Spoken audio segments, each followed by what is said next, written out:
संपूर्ण देशवासियों को, संपूर्ण राष्ट्रवासियों को, भारत की भूमि के निवासियों को आज गोपाष्टमी की बहुत बहुत बधाई आप सभी को।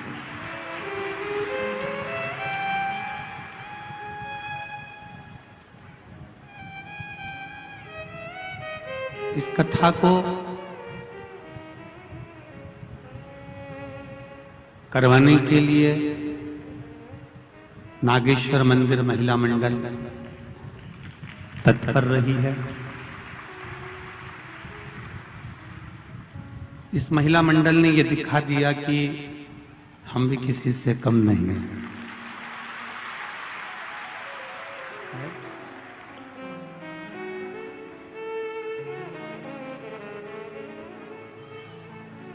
यदि आपके हृदय में सच्ची श्रद्धा है, सच्चा विश्वास है, सच्चा भरोसा है और दृढ़ता है,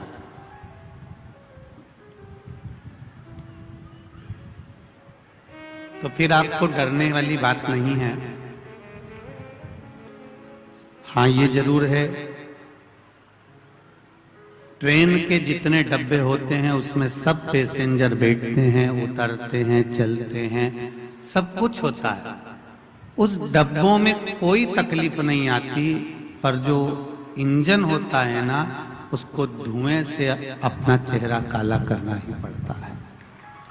जो आगे बढ़ता है, जो आगे चलता है, जो अग्रण्य रहता है, या आप आगे बढ़कर कोई कार्य करा रहे होते हो, सत्कर्म कर रहे होते हो, कोई धर्म के कार्य के लिए आगे बढ़ रहे होते हो, तो ये निश्चित है कि थोड़ा ना थोड़ा कहीं ना कहीं कोई कुछ कहेगा, कोई कुछ कहेगा, कोई कुछ कहेगा, और कहते कहते और कथा चालू होकर फिर विराम की ओर चली जाएगी।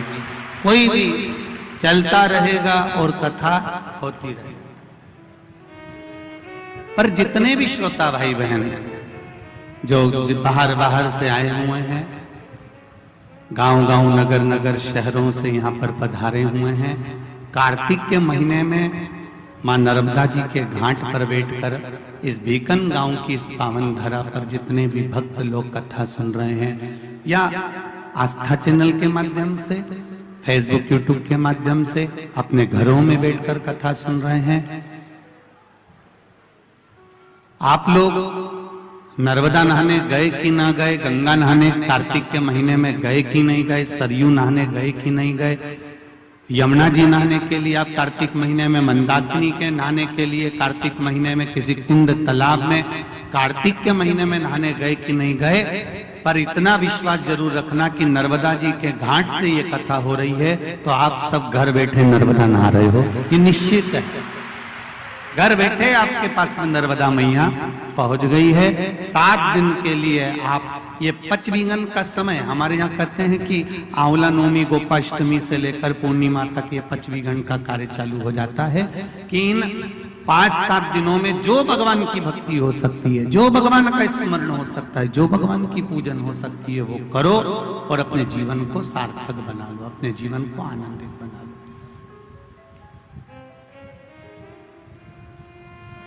शिव पुराण वही की वही है, बस उसका थोड़ा सा विषय हर कथा में बदला जाता है। इस कथा में जो विषय रखा है वो हरिहर रखा है, हरिहर शिव पुराण। क्योंकि बैकुंठ चतुर्दशी आ रही बीच में, और बैकुंठ चतुर्दशी के दिन हरिहर मिलन का थोड़ा सा महत्व ज्यादा होता है। आप लोगों को भी पहले वर्णन किया कि हरिहर मिलन का जो बेलपत्र और तुलसी का दल होता है, वो बुद्धि के लिए, चित्त के लिए, हमारे शरीर के विकास के लिए, बुद्धि के विकास के लिए बहुत जरूरी होता है। बीच में कथा में अपन उसको लेंगे,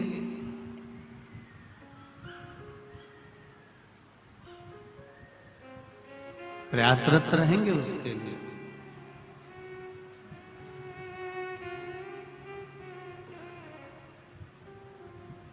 भिकनगांव वालों के लिए तो बड़े भाग्य का विषय है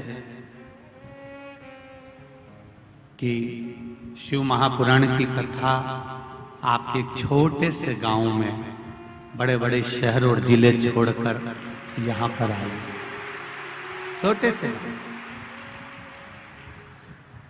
और ये शिव की कृपा बिना नहीं हो सकता। हम तो कहेंगे ये महिला मंडल कथा नहीं सुन रही और ना करा रही है और ना सियोर वाला महाराज इसको बाच रहा है। कथा तो मेरा स्वयं ओमकारेश्वर नागेश्वर महाकाल बाच रहा है और वही सुन रहा है और वही करा रहा है। केवल अपनी तो एक निमित्तता है कि हम एक निमित्त हैं, निमित्त से ज्यादा अपन कुछ भी नहीं। शिव कृपा से ही ये सब कुछ हमें प्राप्त हो रहा है। जिस शिव महापुराण की कथा को आप श्रवण करने के लिए आए हैं बड़ी दूर दूर से, 7 दिन मन लगाकर चित्त लगाकर इस कथा को श्रवण करिए। कथा मंडप में जितने भी संत साधु गुरुजन ब्राह्मण जन तपस्वी जन मां नर्मदा जी की परिक्रमा वासी विद्वत जन जितने विराजमान हैं सभी के पावन चरणों को नमन करते हुए खंडवा के सांसद महोदय श्री ज्ञानेश्वर पाटिल जी महापौर खंडवा, यहाँ पर अमृतमर यादव भी विराजमान हैं, यादव जी विराजमान हैं और बड़े सांसद जी का बड़ा आत्मीय प्रेम है। खरगोन में भी कथा रही तो वहां पर मिलना हुआ था और दूसरी बार आपसे यहाँ पर भी मिलना हुआ। ये तो स्वयं नागेश्वर शिव की कृपा है और आप लोगों का आत्मीय प्रेम है। मौका मिल रहा है कथा सुनने का, इसको गंवाना नहीं है।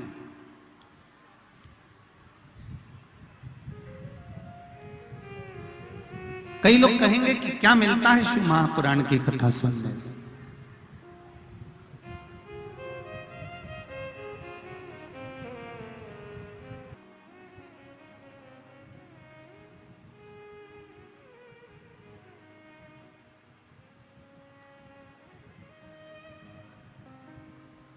गुजरात के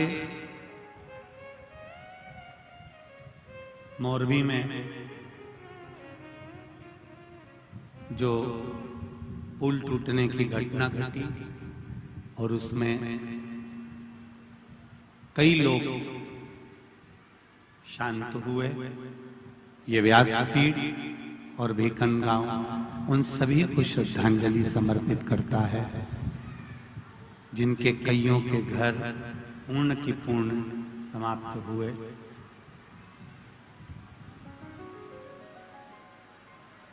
भगवान देवाधिदेव महादेव अपने चरणों में कैलाश धाम पर स्थान देवे ये भाव रखते हुए कथा को अपन प्रारंभ करें। जिस शिव महापुराण की कथा को अपन सुनने के लिए बैठे हैं ये कोई साधारण नहीं है। 24,000 श्लोकों का अपार समुद्र है।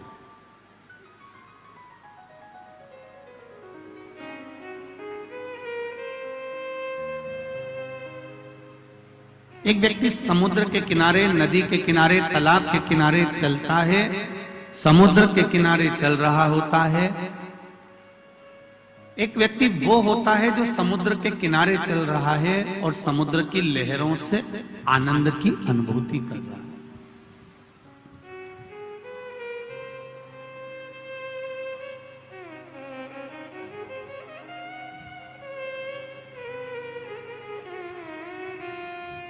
जो अभी तक समुद्र के किनारे चल रहा था वो समुद्र के किनारे की जो लहर थी, समुद्र के किनारे की जो लहर है उसका आनंद ले रहा है।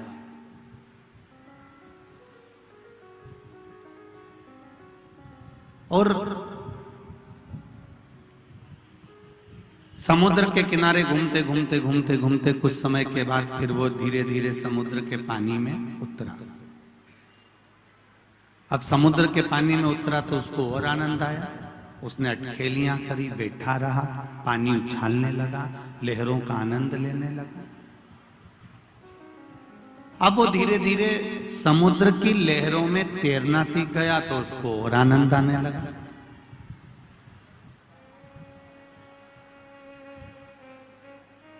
समुद्र की लहरों में तैरना सीखा, सीखते सीखते अब वो समुद्र में गोता लगाने लगा तो उसको और आनंद आने लगा।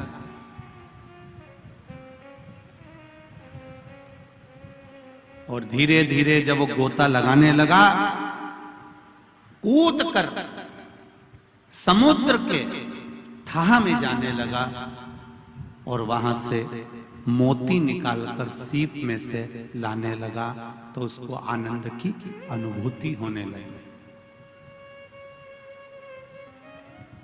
एक बात अपने जीवन में उतार कर रखना, श्रोताओं का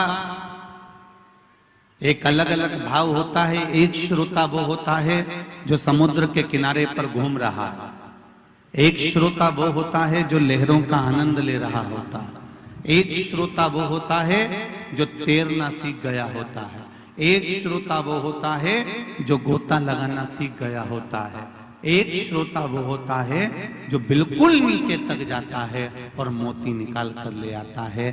बस कथा के श्रोता भी उसी तरह होते हैं। कोई शिव महापुराण को बाहर से देख कर निकल जाता है, कोई शिव महापुराण को दूर खड़े होकर सुनकर निकल जाता है, कोई शिव महापुराण में सेवा कर कर निकल जाता है, और कोई 3 घंटे की शिव पुराण को पूरा सुनकर उसमें गोता लगाकर मोती निकालकर अपने घर तक ले जाता है। वो श्रोता की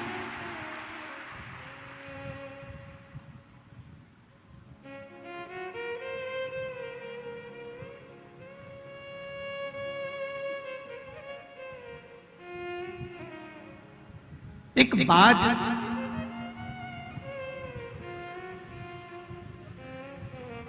अपने लक्ष्य को पाना चाहता है और उन्नति की ओर बढ़ना चाहता है।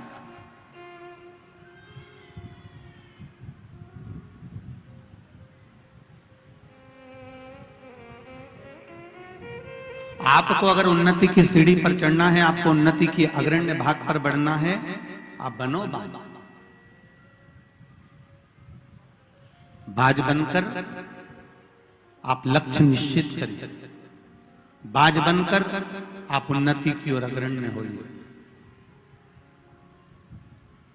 आगे बढ़ने के लिए आप बाज बनिए, मना नहीं है।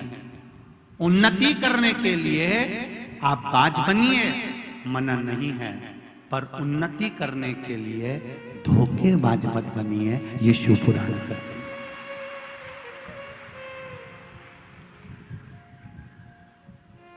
आगे बढ़ने के लिए बाज बनो, आगे बढ़ने के लिए बाज बनो, उन्नति करने के लिए बाज बनो, ऊपर चढ़ने के लिए बाज बनो, पर धोखेबाज नहीं बनना। किसी को धोखा देकर आप उन्नति की सीढ़ी पर चढ़ भी जाओगे तो जिंदगी भर आपका हृदय आपको कचोटेगा।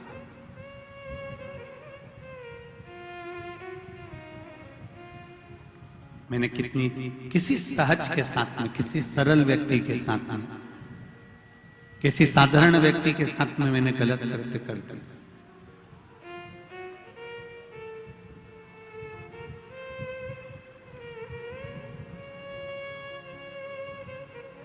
मनुष्य का शरीर है, मानव की देह है, चाहे आप हो, चाहे सियोर वाला महाराज हो, चाहे दुनिया का कोई व्यक्ति हो, मृत्यु लोक में अगर वो जन्मा है तो उसके जीवन में उसको दुख तो सहन करना ही पड़ेगा।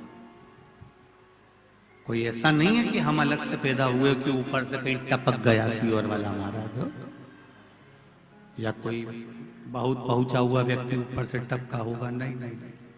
मेरे राम जी का जन्म भी इसी भूमंडल पर हुआ है, पृथ्वी पर मेरे राम जी प्रकट हुए हैं। मेरे भगवान कृष्ण भी इसी पृथ्वी पर प्रकट हुए हैं। स्वामी विवेकानंद भी इसी पृथ्वी पर प्रकट हुए हैं। रामकृष्ण परमहंस भी इसी पृथ्वी पर प्रकट हुए हैं।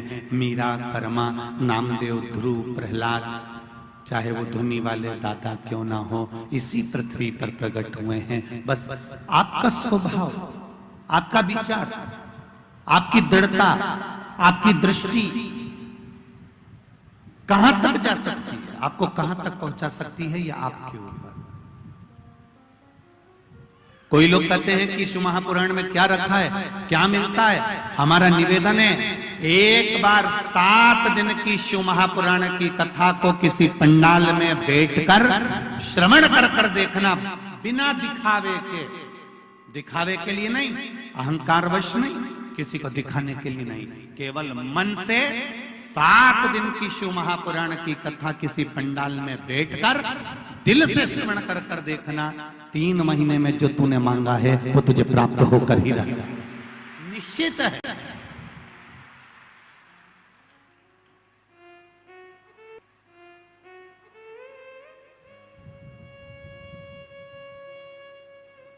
ये बिल्कुल निश्चित है।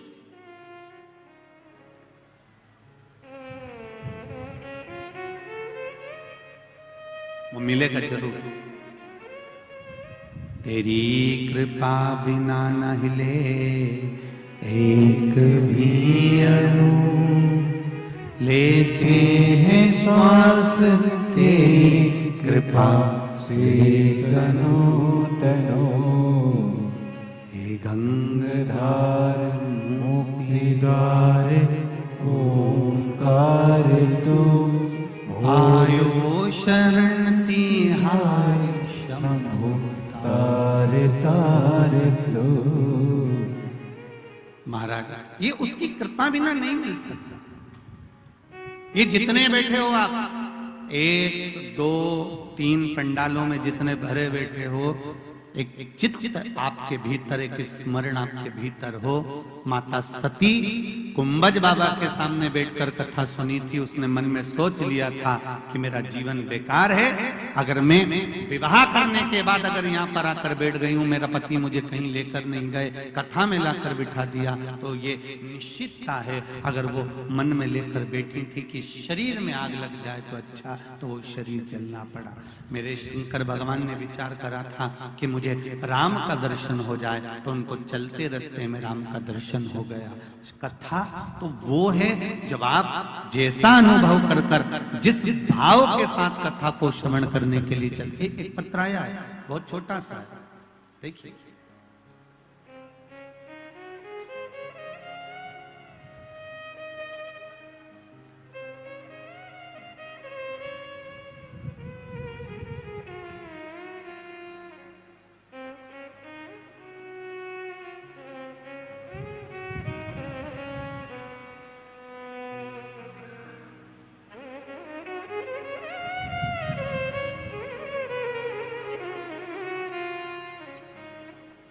रूप सिंह जी सोलंकी, विशाल नगर, खंडवा, मध्य प्रदेश से हैं। कहीं बैठे हो तो हाथ हिलाइएगा। आप ही हैं? श्री शिवाय नमस्ते। दोनों हाथ हिला दो। हर हर महादेव। मेरा नाम रूप सिंह सोलंकी, विशाल नगर, खंडवा का रहने वाला हूं। श्री शिवाय नमस्तुभ्यम। भगवान शिव की कृपा क्या होती है गुरु जी, मैं आज ही की बात आपको बताने के लिए मैंने छोटा सा पत्र लिखा। कागज नहीं था, दूसरे से मांग कर लिखा। मैं घर से निकला था बीकान गांव के लिए। मोटरसाइकिल से मेरा पर्स लालाखेड़ा गांव के पास में गिर गया तथा मैं बीकान गांव परिवार के साथ पंडाल में 10 बजे पहुंच गया था। इसी दौरान मेरे पास में फोन आया। मैं बस बैठा ही था और मेरे मन में आया कि मेरी जेब में पर्स गायब हो गया, लगा कोई ले गया। मुझे फोन आया कि आपका पर्स भीकन गांव के पास में ही गिर गया है लालाखेड़े में, और आप चिंता ना करिएगा, जहां भी हो आनंद से बैठिएगा। आप जब यहां से निकलेंगे आपका ये पर्स आपको प्राप्त हो जाएगा। रूप सिंह जी सोलंकी जी बैठिए। श्री शिवाय नमस्ते। इसमें लिखा आपने, शिव जी की कृपा कैसी होती है गुरुदेव, ये इस पत्र के माध्यम से कहना चाहूंगा। आज की दुनिया में अगर किसी को पर्स मिल जाए, पैसा मिल जाए, तो कौन होगा जो वापिस लौटा देगा? वो लौटाने वाला भी कहीं का भोलेनाथ ही देगा। शिव ही होगा, कोई दूसरा नहीं है।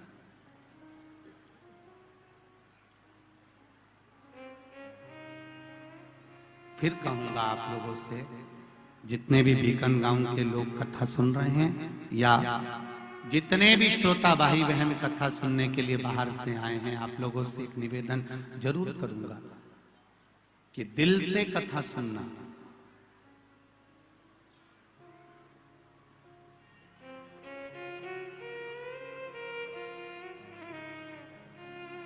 हमने एक बार कथा में कहा था, हैदराबाद की कथा में वर्णन किया था कि दिल्ली में ऑफिस रखो मना नहीं है। कहां पर? बोलो बोलो जरा जम के बोलो। दिल्ली में ऑफिस रखो मना नहीं है, पर हर एक व्यक्ति के दिल में घर रखो ये जरूरी है। दिल्ली में ऑफिस रहे तुम्हारा वो मना नहीं है, पर हर एक के दिल में तुम्हारा घर होना चाहिए, प्रत्येक व्यक्ति के दिल।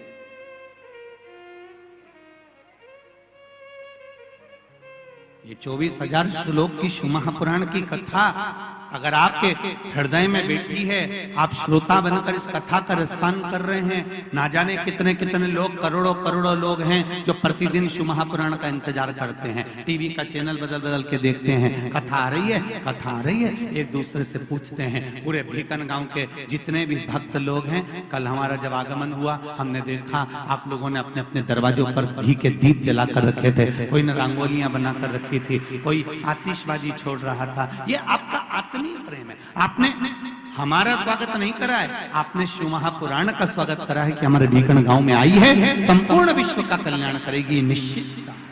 ये आपकी अविरल भक्ति है, ये आपकी दृढ़ता है, ये आपका विश्वास है।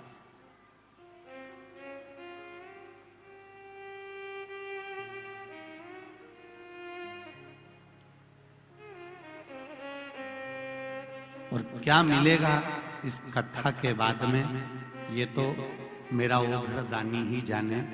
कार्तिक के महीने की शिव महापुराण की कथा है, वो क्या देगा और कितना देगा वो कुबेर भंडारी ही जान सकता है, कोई नहीं जान सकता। वो कितना देगा वो आपको बांटने वाला। मिला है मौका,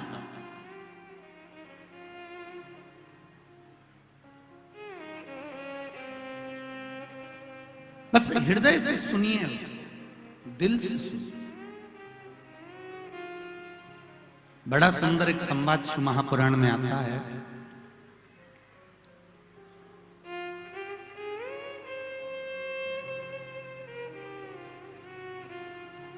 बिंदु और चंचुला का जो संवाद शिव महापुराण के अंतर्गत आया है, एक संवाद देवराज नाम के ब्राह्मण का भी आया।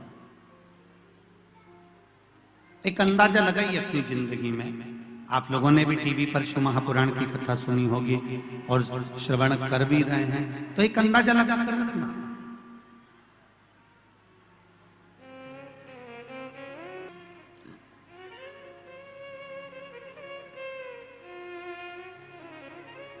ऐसी कोई घड़ी,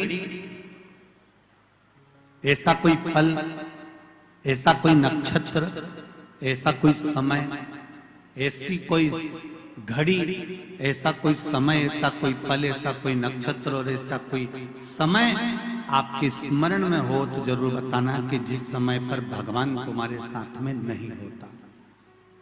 एक आंवला नवमी की बड़ी सुंदर कथा आती है।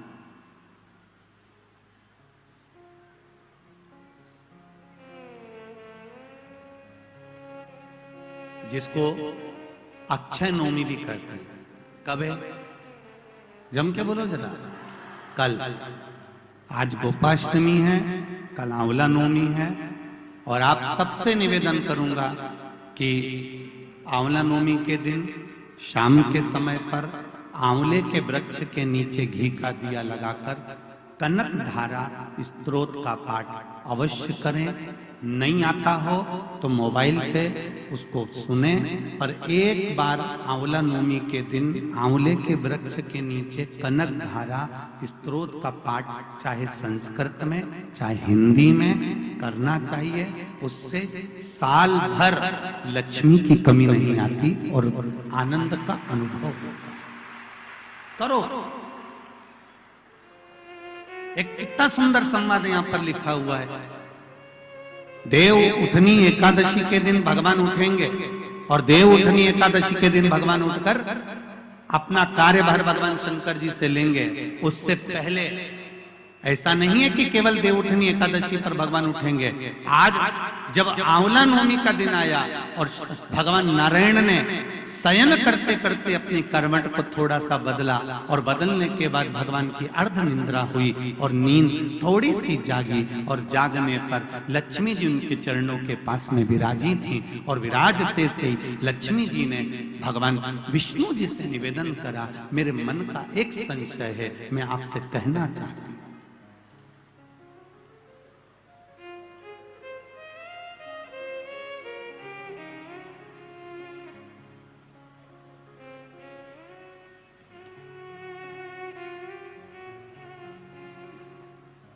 ये हमारे मन का भाव है कि हम भगवान को देव सोनी एकादशी पर सुलाते हैं और देव उठनी पर उठाते हैं। पर हमारी श्रीमद् भागवत कथा कहती है, शिव महापुराण की कथा कहती है, अग्नि पुराण, पद्म पुराण, नर्मदा पुराण हमको वर्णन करती है। एक क्षण की निंद्रा ब्रह्मा जी को आई थी और ब्रह्मा जी की झपकी एक क्षण की लगी थी और हाथ से वेद नीचे गिर गए थे। वेद नीचे गिरे, हयग्रीवा ने धारण कर लिए और चारों तरफ पानी पानी हो गया और पूरी पृथ्वी पानी में जल में मग्न होने लगी। जरा विचार करिएगा, एक क्षण की निंद्रा ब्रह्मा जी को आई और वेद हाथ से चले गए और पानी पानी हो गया।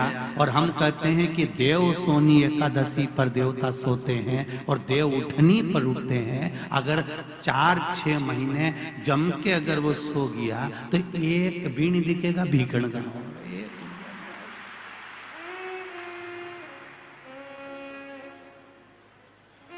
एक नहीं दिखने वाला। फिर तो लोग कहेंगे सियोर कहां गया और भीखण गांव कहां गया।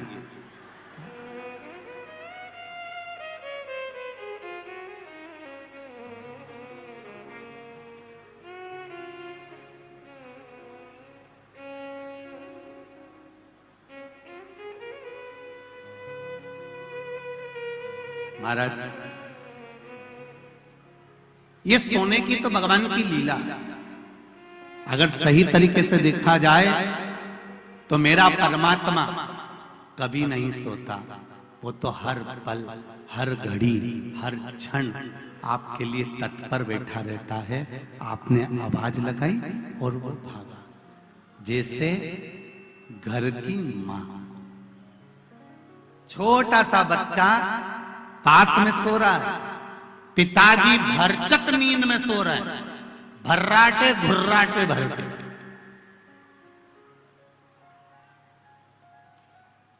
पिताजी को कोई मतलब नहीं, वो तो बस दुकान से आया ने उन्हें पूरा दुकान की गिराकी करी ने, सटर मटर गिरा के आया ने, रोटी मोटी जीमी, 2-4 गप्पे हमारे दोस्तों के साथ घूम फिर के आया ने, पसरी गया, सोया। और वो सोया और सोते ही फिर तो रात भर जम के सोया ने, सवेरे उसकी नींद खुली।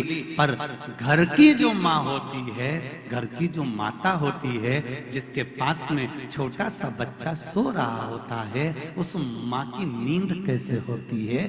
बस बच्चा, कोई माँ का बच्चा अगर इंजेक्शन लगवा कर आया है, कोई सुई लगवा कर आया है, कोई टीका लगवा कर आया है, तो माँ गोदी में ही रात भर लेटे लेटे बैठे बैठे निकाल देती है, उसकी नींद नहीं हो पाती।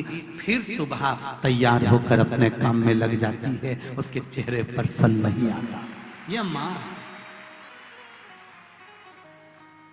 और अगर कहीं का पुरुष हो ना तो 25 बार के बता दे, 2 दिन से मेरी नींद नहीं हुई, धनतेरस से दिवाली तक। अब सोऊंगा और मुझे बिल्कुल डिस्टर्ब मत करना, परेशान मत करना। और यही बात जगदम्बा कह दे तो बोल दे,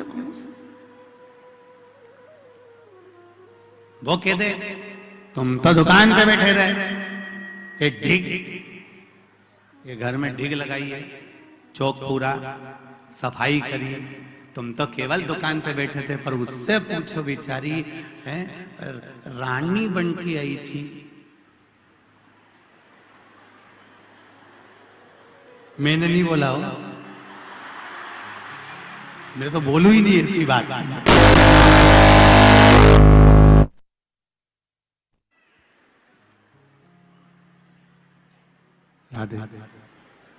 ऐसी बात अपने को नहीं बोलना हो, तुम तो समझ जाओ बस ये सारा। रानी बन के आई थी,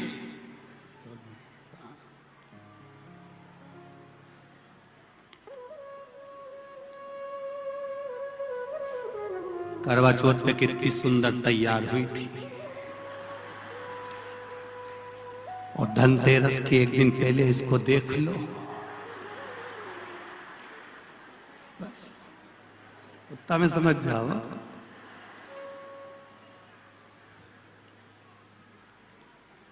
फिर तो छोरा छोरी भी जरा सा अगर पांव धर देनी लिपा हुआ पे, तो फिर थोड़ी सी देर में जगदम्बा काल रात्रि बन सकती है। उतनी देर में तो कहा जा रहा है, उनंग से निकाल, इनंग पांव धर दिए तोड़ी थोड़ी। इसने छोरा के नहीं किया, वो नहा के आ रहा था, नहीं बेरू, क्योंकि सारा में कह दिया इधर दर मत देना, ये तो तुम सोच लो। छोरा सुना कि नहीं सुना, उन्हें बाथरूम में सुन लिया कि इधर से निकल के नहीं जाना, उतना दूर से।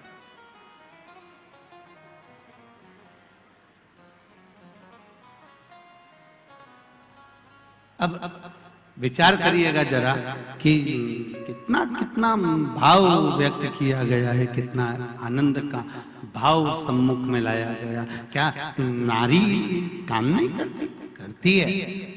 क्या उसको थकान नहीं होती? होती है, तुमसे ज्यादा होती है। उसके बाद भी रात को 10-11 बजे तक सफाई कर कर फिर सोना, सवेरे फिर जल्दी उठना, फिर त्योहार का भोजन की तैयारी करना, फिर काम में लग जाना। बस घर की जो माँ होती है उसी तरह मेरा परमात्मा होता है, कभी नहीं सोता, वो जागता रहता है। वो परमात्मा।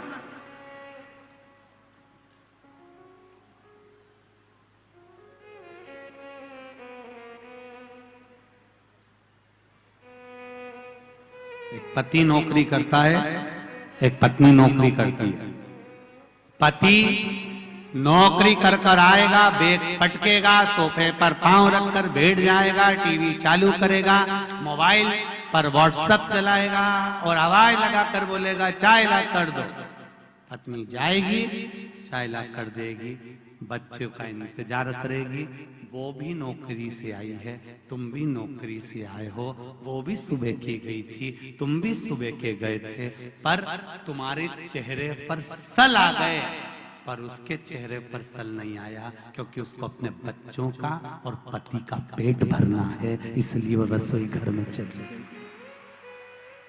ऑफिस से आने के बाद, नौकरी करके आने के बाद वो फिर वापिस अपने घर में, यहाँ पर ये पुलिस कर्मी लगे हुए हैं, यहाँ पर माता चिकित्सालय वाले भी लगे हुए हैं, सिस्टर भी बैठी हुई हैं, लेडी पुलिस भी बैठी हुई हैं। मैं कहूंगा कि एक पुलिसमैन से भी कहूंगा, एक डॉक्टर से भी कहूंगा, आप ऑफिस से आते हो बैठते हो, पर वो भी तो कहीं किसी ऑफिस से आकर, वो भी तो आने के बाद, बैग रखने के बाद, सामान रखने के बाद तुरंत रसोई घर में चली जाती है। बस इतना सा निवेदन है, जैसे मेरे शंकर अपनी पार्वती की दशा को समझते थे, पार्वती शिव की दशा को समझती थी, इसलिए शंकर और पार्वती को शिव शक्ति कहा जाता है। ऐसी दशा हमें अपने परिवार में समझना चाहिए, तो कभी परिवार में विवाद नहीं हो सकता, प्रेम बढ़ता चाहिए।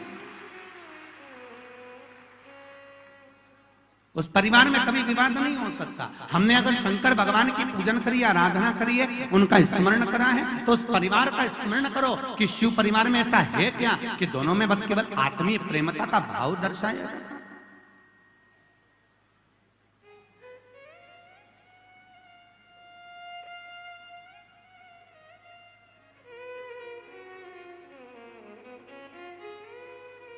देवराज नाम का ब्राह्मण के घर में जन्म लिया, ब्राह्मण कुल में जन्म लिया, पर गलत संगत में पड़ गया था। केवल पत्नी भी अच्छी थी, बच्चे भी अच्छे थे, कुटुंब भी अच्छा था, सारा ठाट बाट सब कुछ अच्छा था। और ऐसा नहीं है कि भगवान किसी का पेट नहीं भरता, भगवान भरता है।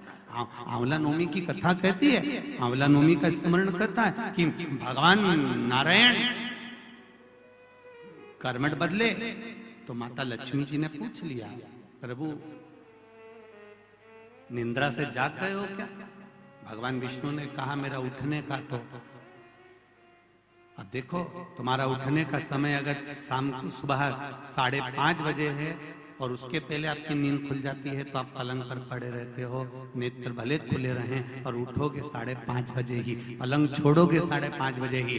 देव सोनी एकादशी पर भगवान सोए और देव उठनी एकादशी पर भगवान उठ रहे हैं। उससे पहले जो आंवला नवमी आई, इसको अक्षय नवमी कहा जाता है, इसको आनंद की नवमी कहा जाता है, भंडार भरने वाली नवमी कहा जाता है। उस दिन दिया गया, भरा गया, पुण्य समाप्त नहीं होता, इसलिए इसको अक्षय नवमी भी कहा जाता है। तो लक्ष्मी जी के मन में भाव उत्पन्न हो गया। लक्ष्मी जी ने कहा प्रभु मेरे को पूछना है आपसे कुछ, मेरे मन का संशय मिटा दीजिए। तो भगवान ने पूछा वो संशय कौन सा?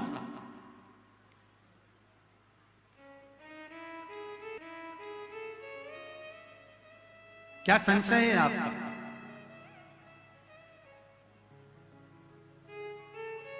मेरा संशय केवल इतना सा है, क्या सोने से पहले आपने भगवान शंकर को पूरी सृष्टि का भार दिया था? क्या शंकर भगवान पूरी सृष्टि को सही से चला रहे हैं? आपको ज्ञात है? भगवान विष्णु बोले हाँ,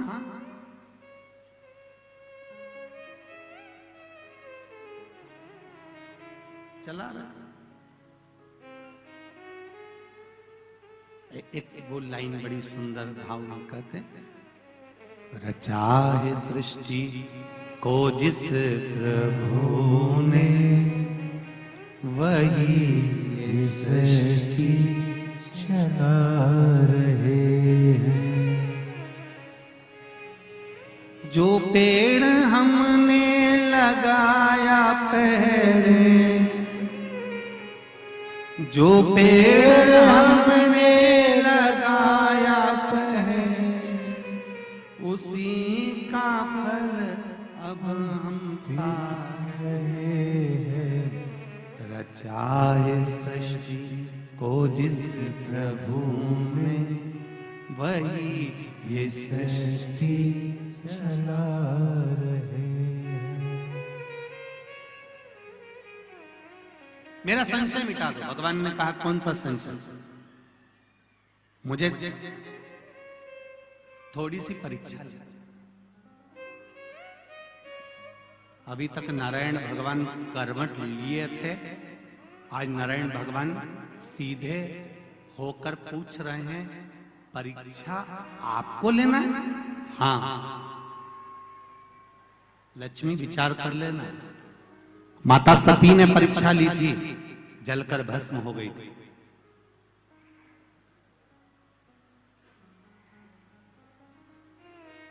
माता ज्योति ने परीक्षा ली थी, ज्योत के रूप में जलती रही थी।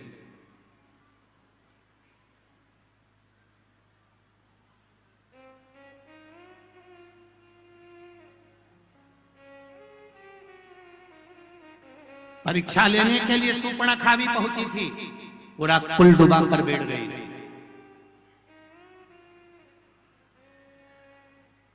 फिर विचार कर ले लक्ष्मी, परीक्षा लेना सरल है पर परीक्षा का रिजल्ट बड़ा कठिन है। लक्ष्मी जी बोली नहीं नहीं, मेरे को तो बस केवल एक परीक्षा लेना है, क्या भगवान शिव पूरी सृष्टि के भार को सहज अच्छे से संभाल रहा है? तो नारायण ने बोला, लक्ष्मी तुम्हारे मन में क्या शंकर भगवान के प्रति भेद उत्पन्न हो रहा है?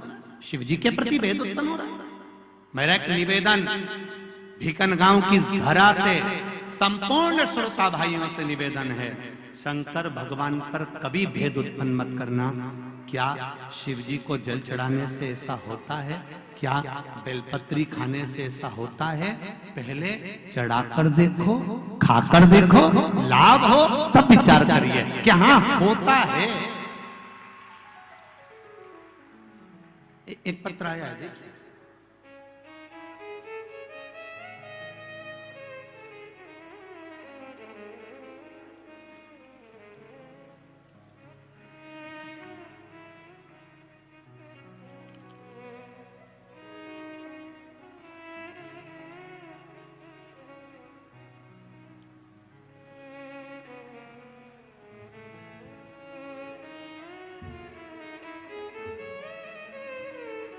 जिसने भी पत्र लिखा है, पत्र का ये भाव है, उसमें ठीक है नाम का स्मरण नहीं है। मैं भोले बाबा की बेटी खंडवा मध्य प्रदेश से आई हूं। बाबा को दिल से धन्यवाद देना चाहती हूं, क्योंकि आज मैं हूं तो मेरे बाबा की कृपा से। मैं अपना दुख यहाँ इतने कम शब्दों में व्यक्त नहीं कर सकती हूँ। बाबा ने इतना कुछ दे दिया कि मैं बखान नहीं कर सकती हूँ। जिसने भी ये पत्र लिखा है वो हाथ हिला सकते हैं और अपने दोनों हाथों से श्री शिवाय नमस्तुभ्यम बोल सकते हैं। खंडवा से किसी बेटी ने लिखा है, बाबा की कृपा से हूँ, बाबा की कृपा से मुझे एक गठान हो गई थी, जैसा गठान जैसा महसूस हो रहा था, पर बाबा ने मेरे ऊपर कृपा कर दी और बाबा की कृपा से मैंने बेलपत्री का प्रयोग करना चालू करा, शिव पे चढ़ाया हुआ जल पीना चालू करा। बाबा की कृपा से मेरी गठान गल चुकी है। मैं बाबा को धन्यवाद देने के लिए आई हूं। ये शिव कृपा है। जहां भी बैठे हो, भगवान देवाधिदेव महादेव की करुणा आप पर बनी रहे। ये शिव तत्व है।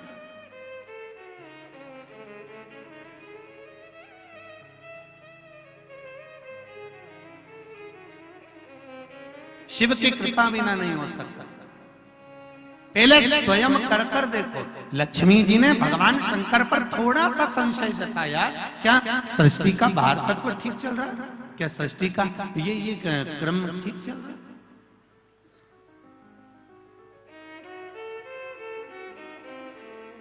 मेरे को थोड़ी सी परीक्षा ले।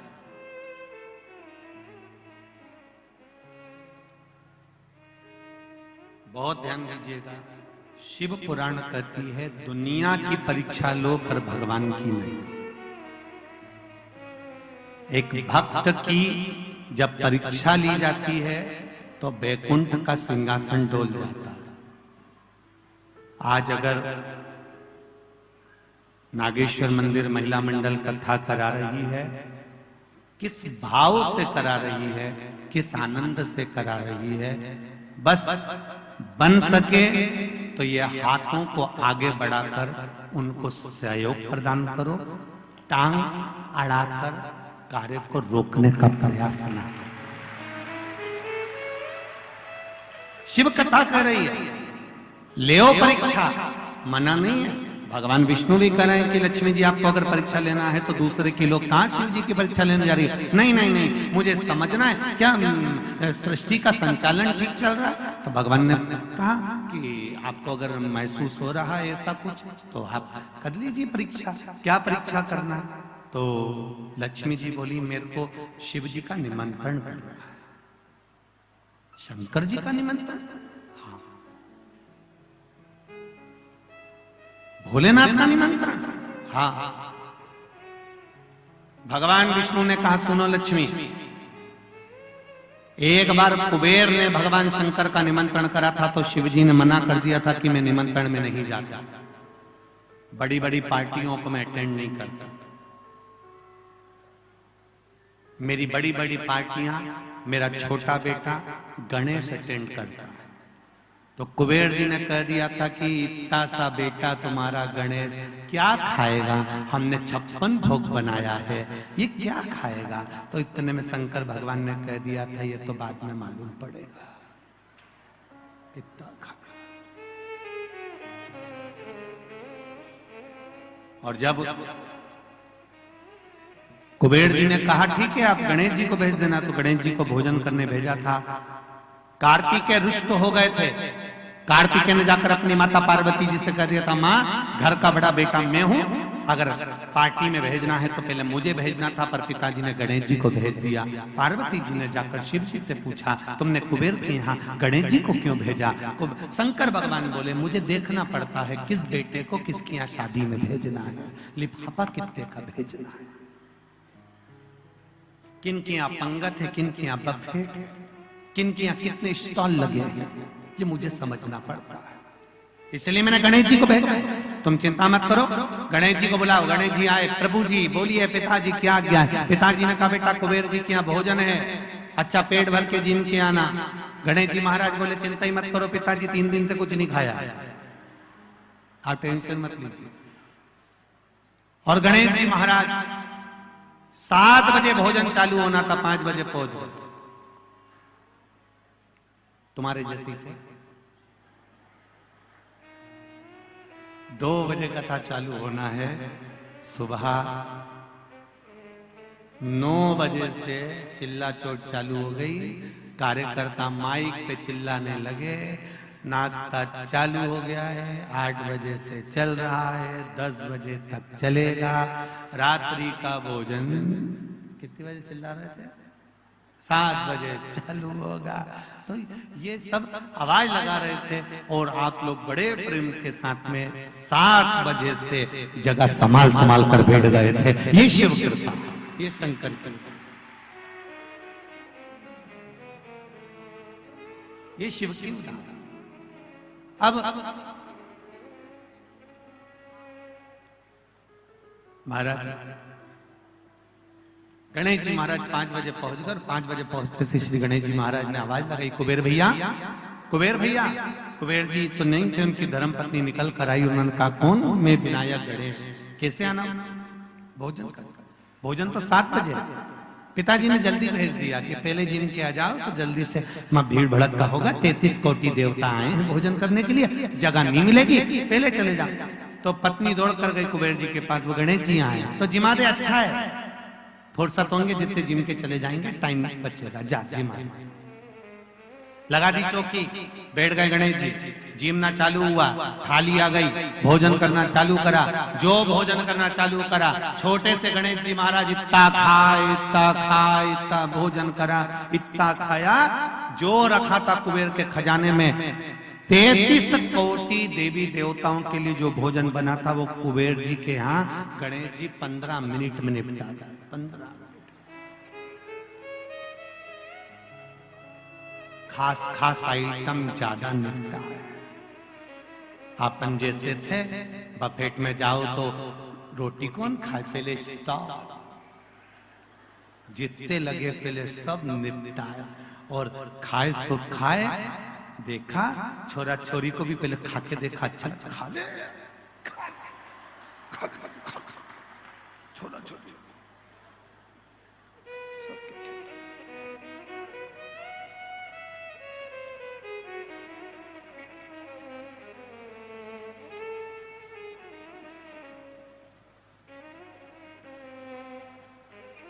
अब गणेश जी ने खाया, इतना भोजन पाया, इतना भोजन पाया, सारा भंडारा खाली हो गया। कुबेर जी की पत्नी कुबेर जी के पास दौड़ कर गई, स्वामी स्वामी स्वामी करते हुए। कुबेर जी ने पूछा क्यों घबरा रही है, क्या हुआ, कि भोजन भोजन क्यों, क्या हो गया। गणेश जी ने कर लिया, नहीं वो तो बैठे ही, अभी तो कह रहा है तो तू उनको भोजन करा रही है। हाँ तो कब का आया, 5 बजे का, तो क्या अभी तक जी में दिया। हाँ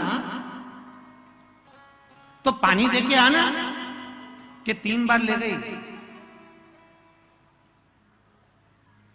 गणेश जी बोल रहे थे कि अभी नहीं पीऊंगा। तो पूछ ले कब पिएंगे, तो क्या आधा पेट भरा अंदर तब पीऊंगा। तो अभी आधा भी नहीं हुआ, नहीं तो भोजन करा। तो क्या कुबेर के भंडार में जितना भोजन था 33 कोटि देवताओं का बना था, सब जीम गया।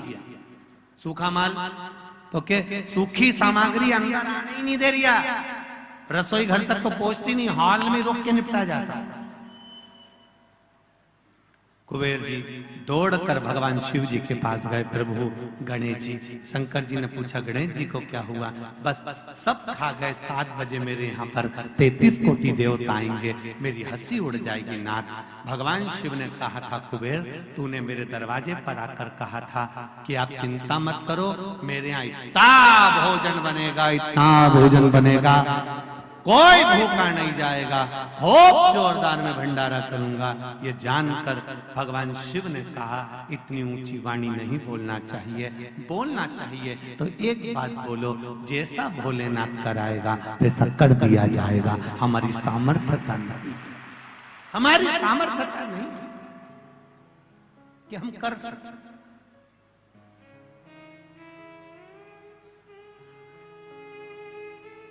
ये हमारी सामर्थ्यता नहीं है कि हम करें। शंकर भगवान ने दुर्वा तोड़वाई और गणेश जी के लिए पहुंचाई। एक दुर्वा शिव जी ने दी थी और कहा था ये गणेश जी को दे देना। कुबेर जी ने सोचा इतना सारा खाया है तो एक दुर्वा में क्या होगा। उनने जाते जाते बहुत सारी दुर्वा तोड़ ली, गड्डी बना ली और गड्डी बनाकर गणेश जी को दे दी।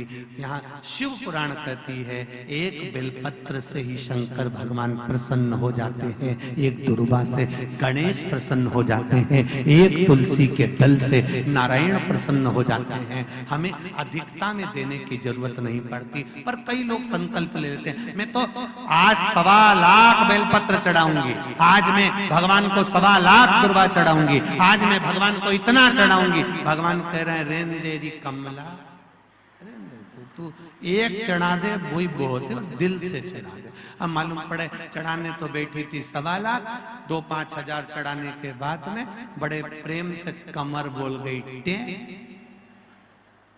होता है ऐसा। वो भगवान सुदामा जी भगवान कृष्ण के घर गए थे कि नहीं गए थे?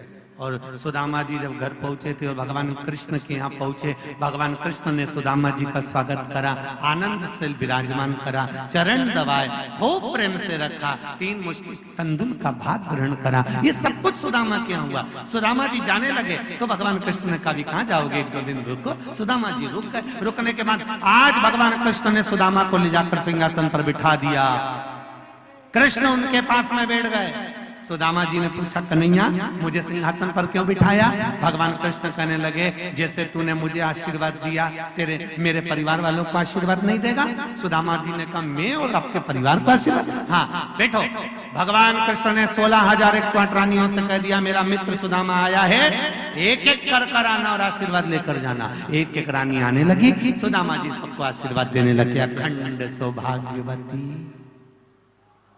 बोलो तो पूरा बोलो, पूरा बोलो जरा। आज गोपाष्टमी अच्छे से बोला। अखंड सौभाग्यवती भव, अखंड सौभाग्यवती, पूरा पूरा बोलो, सांस बोलती रहो जरा। आप में से एक माता से निवेदन है गिनती लगाना, कितनी बार बोली है? 4 5 चुप क्यों कि जम के बोलो। 8 बोलती जाओ और हाथ हिलाती जाओ। अखंड सौभाग्य बोलती जाओ जरा। हम चुप हो जाए तुम बोलती रहो। हाथ हिला हिला के बोलो जरा जम के। 10 अखंड सौभाग्यवती भव। 11 अखंड सौभाग्यवती, अखंड सौभाग्यवती भव, अखंड सौभाग्यवती भव। 25-30 निकले। सुदामा जी बोले कन्हैया तेरी है? हाँ अपनी है, चलने दे। सुदामा जी बोले सौभाग्यवती भव। अखंड गायब हो गया। सौभाग्यवती भव, सौभाग्यवती भव, सौभाग्यवती भव, सौभाग्यवती भव, सौभाग्यवती भव, सौभाग्यवती भव, सौभाग्यवती भव। और 25-50 निकली। देख ये भी अपनी है। हाँ चलने दे। भाव भाव भाव भाव भाव भाव भाव भाव भाव भाव। सुदामा जी ने कृष्ण से पूछा, ये भी तेरी है? हाँ, और चलने दे। हो हो हो हो। सुदामा जी कृष्ण से बोले, इधर आ, एक बात सुन ले, मेरी तरफ से तेरे को आशीर्वाद दे देता हूं। अगर इन सबको आशीर्वाद देता रहा तो मेरी पत्नी को सौभाग्य का आशीर्वाद की जरूरत पड़ जाएगी। तेरे हाथ जोड़ू, मुझे मेरे घर छोड़िया। दादा, इनको मैनेज कैसे करता होगा? तेरे हाथ, मुझे मेरे घर छोड़िया। भगवान कृष्ण बोले, सुदामा अभी तो मेरी धर्म पत्नी आएंगी 16,108, उसके बाद मेरे बच्चे आएंगे। भगवान सुदामा जी ने पूछा, कितने हैं? भगवान कृष्ण ने कहा, एक एक रानी के 11-11, 1,77,186। सुदामा जी नीचे गिर गए। उन्होंने कहा, दादा रे ले, ये घर है कि जिला? समझ में नहीं, तू रे ले।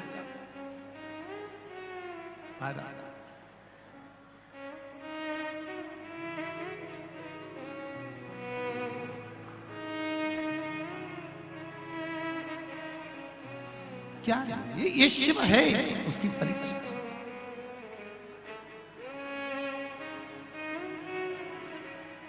सुन भक्तों की पुकार, होके नंदी पे सवार, काशी नगरी से आया हे मेरा भोलेनाथ।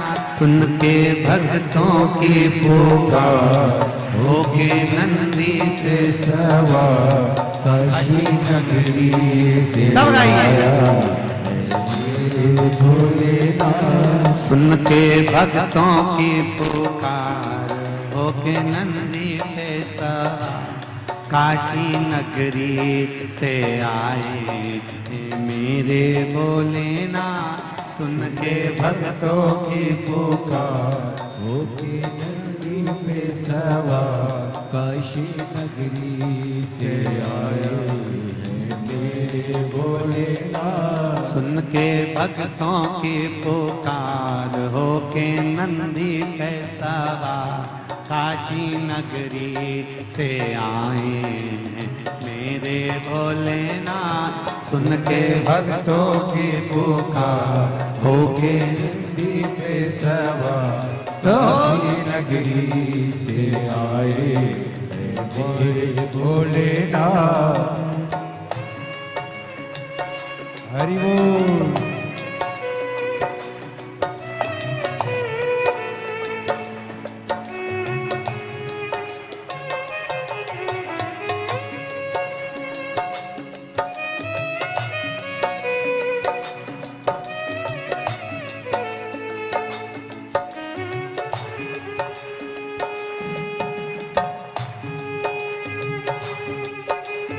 बड़े आनंद के साथ तीनों पंडाल में बैठे हुए सभी भक्त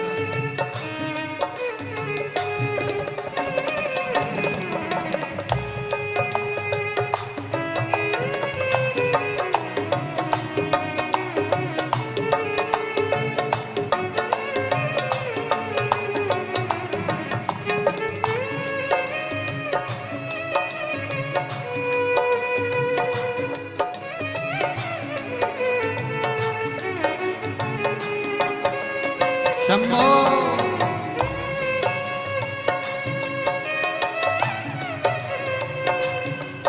सुन के भक्तों की पुकार, होके नंदी पे सवार, काशी नगरी से आए मेरे भोलेनाथ। सुन के भक्तों की पुकार, होके नंदी पे सवार, काशी नगरी से आए मेरे भोलेनाथ। सुन के भक्तों की पुकार, होके नंदी पे सवार, काशी नगरी से आए मेरे भोलेनाथ सुन के भक्तों की पुकार होके पे सवार काशी नगरी से आए मेरे भोलेनाथ। हरि बोल।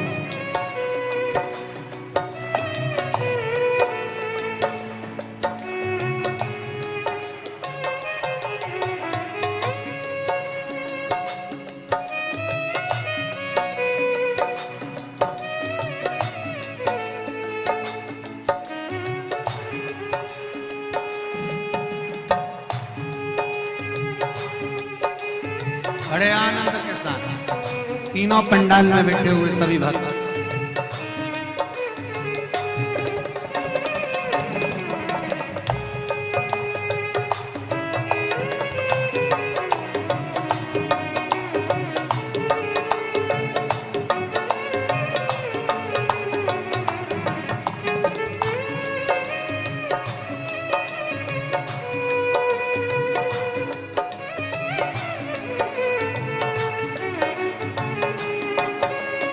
शंभो